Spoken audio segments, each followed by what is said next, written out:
Guys আমার জন্মদিনের খাওয়া দাওয়া হচ্ছে। দেখো তো আজকের মেনুতে বেশ অনেক কিছু ছিল। এখানে দেখানো হচ্ছে ফ্রাইড রাইস, চিকেন।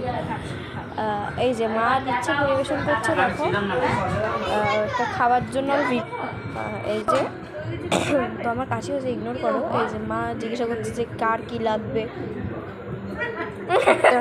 এখানে অঙ্কুশ দেবুকে ভেঙালো, মুখে হাত দিয়ে কথা। আর এই যে সব। তো মেনুটা বলছি, এই যে আমি মেনুটা বলছি। তো আজকে ছিল ফ্রাইড রাইস, চিকেন কষা, চাটনি, পাঁপড়, রসগোল্লা, দই, ডিমের ডেবিল, ওটা ছিল ছবি না, ভিডিও হচ্ছে। কাসুন্দি আর স্যালাড ছিল। দেখে ওই যে সেই বিয়ে বাড়ির ক্যামেরাম্যান খাচ্ছে আর ক্যামেরা ঢুকিয়ে দিচ্ছে। এগুলো ছিল আজকের মেনু, যে সবাই খাচ্ছে। এই যে দেখতে পাচ্ছ, এই যে মা আমার চাটনির বাটি তুলে দিল। আর বলছি তোমাদের সবার কাছ থেকে একটা জিনিস আমি চাইবো, আমার জন্মদিনের কমেন্ট ভরিয়ে দিও আমার হ্যাপি বার্থডে লিখে। আমি নিজে থেকেই উইশ চাই। টাটা।